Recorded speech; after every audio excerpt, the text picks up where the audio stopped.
morning po.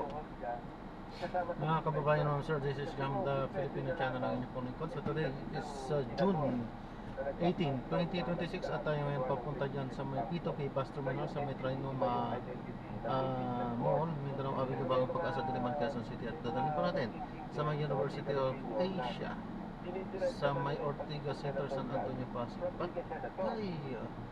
Napaka-traffic dyan.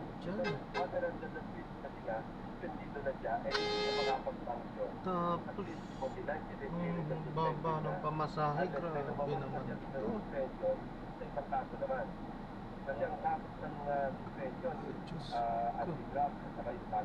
Nan, magbabalik po tayo mamaya unti po pag nakuha na po natin sila. Discover naman po ang content po natin ni Kalsada at hindi ang passenger. Kaya naman, saka naman po na may marinig kayo mga pangalan ng lugar, pangalan ng tao, pangalan ng organizations, government or private man yan, ay wala akong kinalaman ng channel ito. At wala akong pinapatungkulan. Lahat po ng pinag-uusapan dito ay paong dito lamang po yan sa loob at wala akong pinapatungkulan sa loob. Dangan nga lang yung Katigandayan, parang original portion, hindi sila mag-load ng moto proprio, ayaw nila i-implement yung self-executory yung suspension. So naghihintay sila ng comment, gamit ng ikapos sa defense. Yung nga nangyari, hindi yata nakapag-comment na, so in-implement na yung suspension, parang after testing. Senator Lacson, hindi ba malinaw yan, ano? Sa bilang-bilang na yan. Nandun pa rin tayo sa 16 votes to conflict. Yes. At kung hindi naman talaga ma-attend yung 16 votes, tuloy ang impeachment. 15 lang kayo dahil makukulit. Yeah.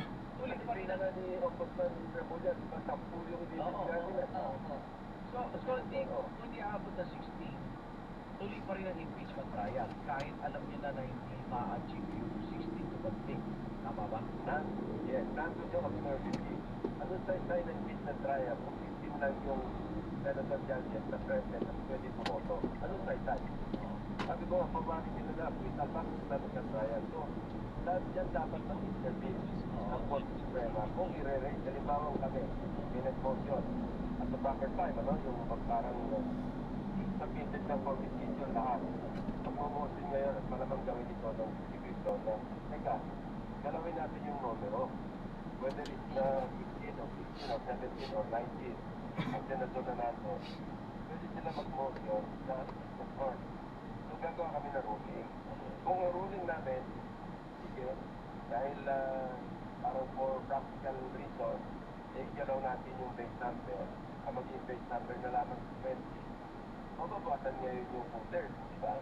So sigurado naman niya, i-release niya ng defense sa Korte Suprema. Now, first question, pakikialaman pa ng Korte Suprema ang impeachment court. Remember, suwi generis yung impeachment court. Ang decision nga ng impeachment court, unappealable, final. Di ba natin yan eh? So, kasi, ang Supreme Court naman, meron silang i-invoke yung sinasabing Rule 65, pagka mayroong grave abuse of discretion, pagka anong ahensya, pagka anong department, pwede sila mangipasok. So sa akin, kung ako yung tatanungin, mas mainam nang sila na yung mag-interpret yan. Dahil kung kami, maraming question. Kasi politika yan, tamatanang ng Court Suprema, beyond politics. Diba? Pag nag-rule sila na pwedeng galawin o hindi pwedeng galawin, walang maraming question. Pero hindi makukulayan tulad ng kung kami lang sa business court ang magsasabi na nadagumalaw yung numero. Kasi kung babalikan natin, hindi iniisip ng mga nagbalangkas sa konstitusyon na itong impeachment na proceeding na ito, impeachment ko, makukulong yung mga impeachment, mga senator judge, di ba? Senator, hindi lang naisip yun eh. Kaya nga, yun yung nandun yung pagiging base, kaya kailangan pumasok, pangimasok ang Supreme Court. Maski nga yung bilang, hindi naman sinabing 2/3 of 24 members eh. Of all. 2/3 of all members. Ang alam ko naman siguro ang kanilang reason for it. Kasi pwede gumalaw yung number of seats Senate. Halimbawa, magkaroon ng amendment sa Constitution, ginawa 76 na yung senator. So yung 2/3, gagalaw yun, pero nakabase na sa 36. So siguro, iniisip ng mga framers, kung 4 members na lang, para kung gumalaw man ng madagdagan yung seat sa Senate, at least 2/3 is 2/3. Siguro ganon. I don't know. Sir, nung Qualcomm, di ba? Sabi ko kasi ni dating President Trump, na-interview ko namin dito rin, parang in a way, sabi niya na kung hindi reasonable para mapapunta po lahat ng mga ibang senador mo, lahat ba mawawala during the impeachment trial, eh talagang dapat ibalangkas na kung sino lang nandoon as president. Kasi it would not make sense for any of them to come kung hindi naman sila din magtanong or talagang nandun sila for the motivation. Totoo yun, pero sabi ko constitution na liwanag na pwede lang i-interpret kung pwede lang i-interpret isang level. Pero kung may mag-raise ng issues ng Supreme Court at sabihin nilang the of this na let's stick to shooters, to picture as the shooters vote of the senator. Wala kami magagawa doon. Pero pwede, magrurul kami kung merong motion para dito. Pero when you talk to lawyer, you can hear many opinions. Lahat naman, ang attitude ko lang is pagka-interpretation na, final interpretation ng aling batas o pangkaraniwang batas, kung suprema yan. Okay. Okay. Senator Lacson, salamat. Thank you, Senator. Ingat po kayo. Thank you. Senator Panfilo Lacson, member po sa Georgia Block ng Senado at umalis na siya bilang chairman ng Senate Committee. Pero ito naman, kanina pa ho namin sinusubukan din syempre kung yung panig ni dating Congressman Mike Defensor kasi nabanggit din na siya, di ba? Pero wala po siya tungkol sa ngayon dun sa list namin panayam. Nag-text din kami sa media relations naman na si Senator Alan Peter Cayetano. Oo, ma'am niya. At sinabi na no interviews daw po. Yan, malinaw, okay? Kaya tawagin po natin ngayon si Senator Rodante Marcoleta at magpadala po ng mensahe pero wala pa rin ngayon din. Siyempre sunod sabihin, bukas pa rin ang aming programa para po sa inyong mga fans. Hindi pwede magtapos sa ating Senator Panfilo. Dahil live interview sa kanya yan. Yes. Masabi niya, hindi niya naman ginagawa. Na-interview naman natin sa internet dito, di ba? Oo. Senator, pag tinatanong sa Senator Panfilo, tayo tinatanong. Oo, lahat binalik natin. So lahat po ay hinihinga po namin ng panig. Ayan. Mas maganda po kasi talagang marinig naman yung panig. Okay, alas 9:29 na po ang oras natin sa one-on-one. Walang personalan. One-on-one, walang personalan.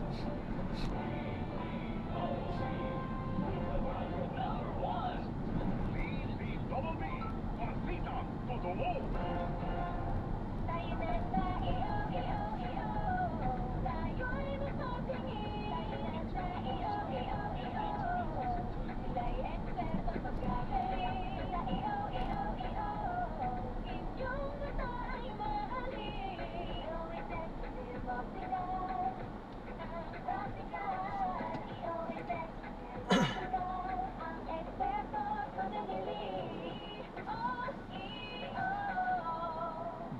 State-of-the-art facilities, expert eye care, and affordable eyewear comes EO Executive Optical. EO Executive Optical. Love your eyes.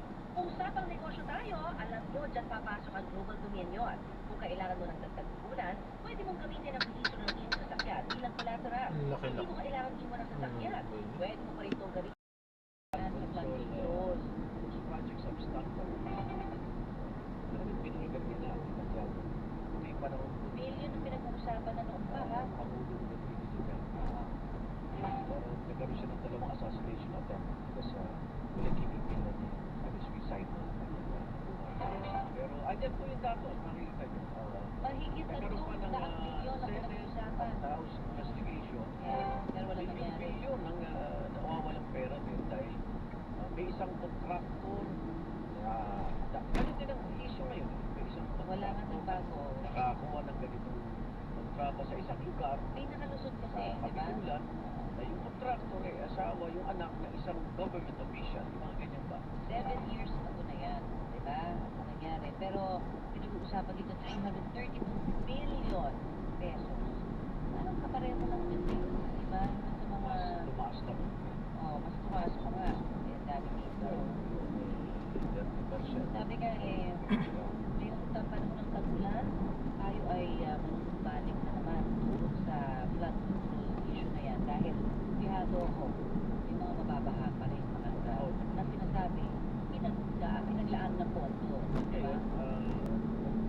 nagtatanong na yung ilang mga contract, no? Nagtatanong na yung ibang mga dapat ay sa increase na contract. Bakit hindi sila makapag-bid? Oo.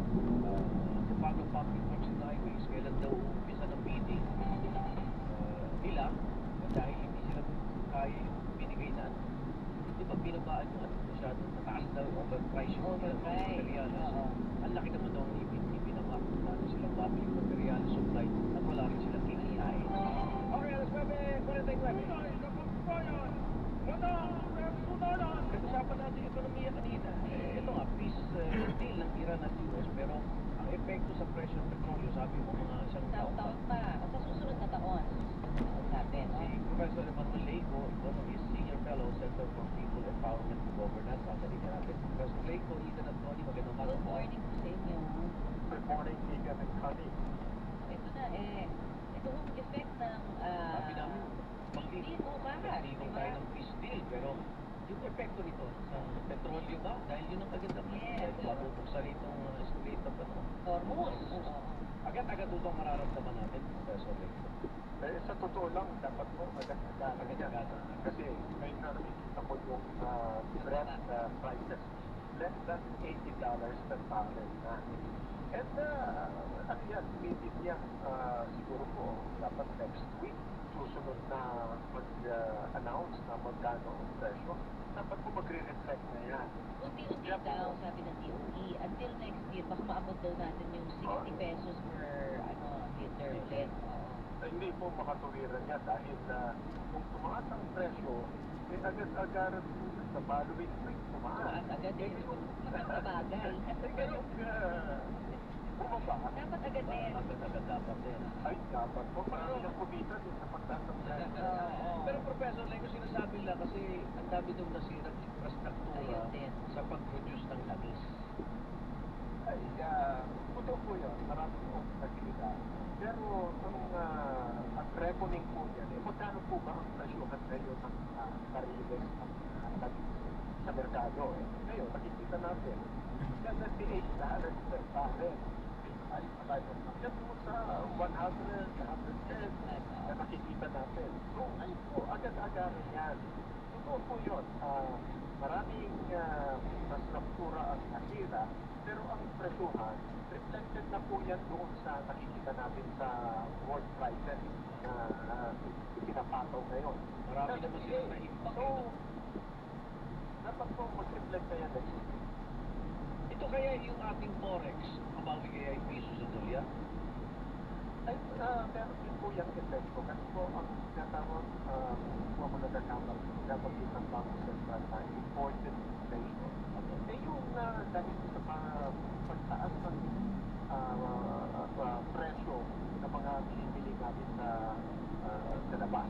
So, tumaas ang presyo ng durian, tumaas ang presyo ng langis. So, kailangan mo magkaroon tayo ng biyan na kailangan para makapili ng barilis langis. Pero ngayon na bumababa sa 28, hindi basta kaunti na durian ang kailangan natin na ibalik sa piso para po makapili ng langis. So, dapat din po makatulong din yan. Tapos may araw na ito, nagpupulong po ang Bangko Sentral. At ang tinatansya po natin na 0.25% po ang tataas ng interest rate. Makakatulong po yan para malakasin ang piso. Kaya po, maganda po ang pero ang hindi po maganda, yung mga pagkakaan natin ano yung ako, bakit po Nakatarap ang nagtatanong natin. Buti naman ang nabanggit yan. Kasi marami pong mga negosyante. Nakaka-observer. Talagang dismayado sila. Bukod dito syempre sa mga nangyaring pang ekonomiya dahil sa Middle East na hindi naman natin kontrolado yan. Ay, yung Rojas Boulevard, sir. May bago na Senate President, Professor Nakakatulong Leico. kayo, sir, sa ating kumpiyansa sa mga negosyante. Kahit pa paano ang dating yung political stability na. pero po alam ko din pag nilitoso kung nakapag-gusto nila na stable, hindi masyadong gumagalaw ang politika, hindi masyadong gumagalaw ang palit na nagsusumot sa dolyar, interest rate. kailangan po may stability. At pagka gumagalaw po yan, ang mga natin natin, ano po, kinakabahan. Yung lahat ang pagkano interest na babayaran nila, ang pagkano ang lugar, may nakalilang palit.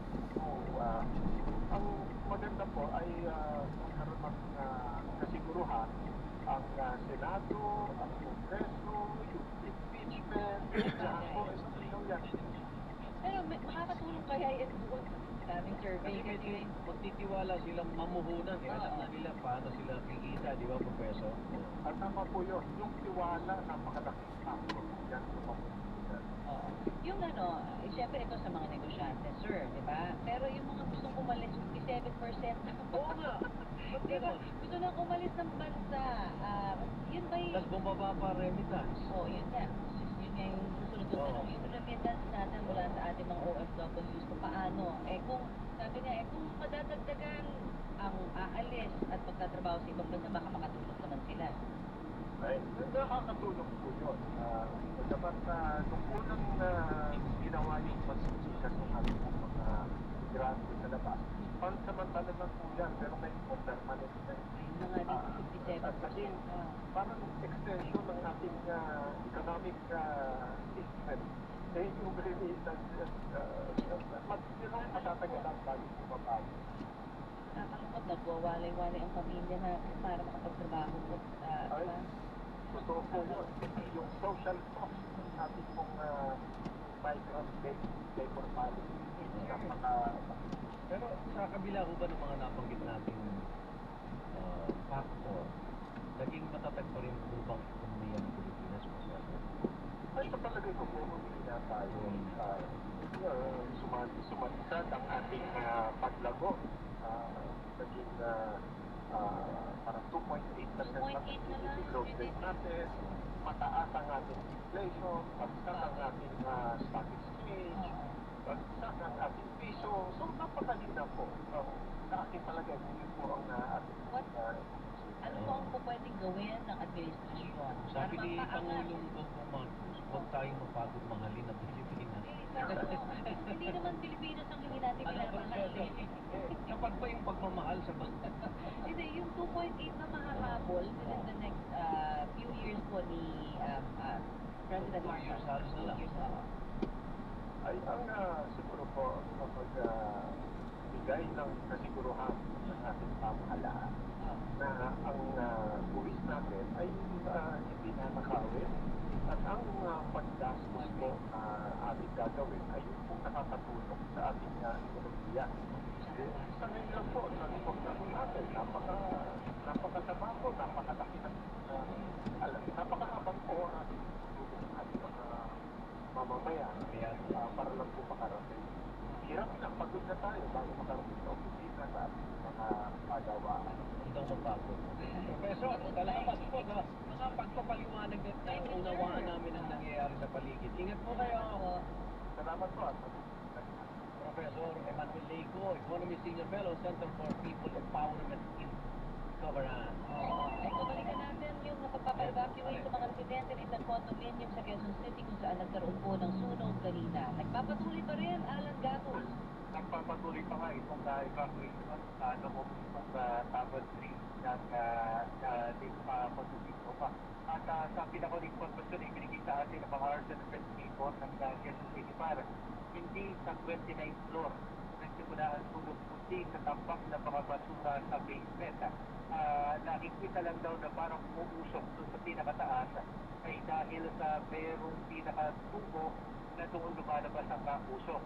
Kaya sa ngayon ay kailangan na ilabas lahat ng mga tao sa loob ditong condominium dahil dito sa pangyayari nito under control pa rin ang sunog, pero isa sa mga nirereklamo ngayon ng mga kagawad ng Bureau of Fire Protection yung pagkarang kanina ng mga gwardiya ditong Eastwood dahil sa ang inireklamo nila ay masyado na rin maraming truck na bumbero, pero ang pinapaliwanag ng mga tauhan ng Quezon City PFP ay kailangan nagtatawag na ng additional responde na sunod mga bigit na oxygen tank dahil kailangan ito sa pagpasok dito sa sakali dahil upat kanina, may kakapalan na usok at kailangan na ulit yung mga nakatira Oo. sa loob ng kondominium. Para So, naman sila safe.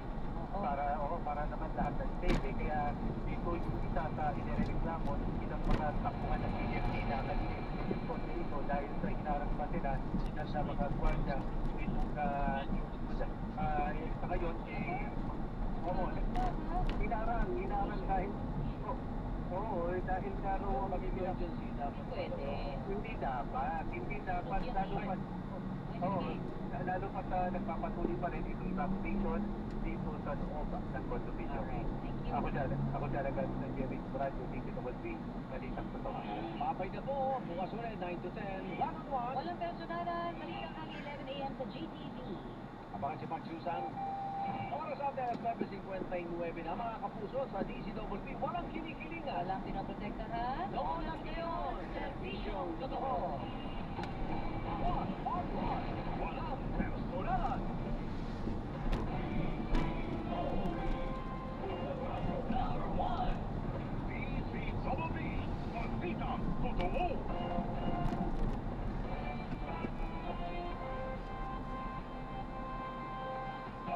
Sa balita, ginamit, panata, DCWP, Super Radio 594, Nakinaraalerto, Servisyo, Totoo, DCWP, Super Radio.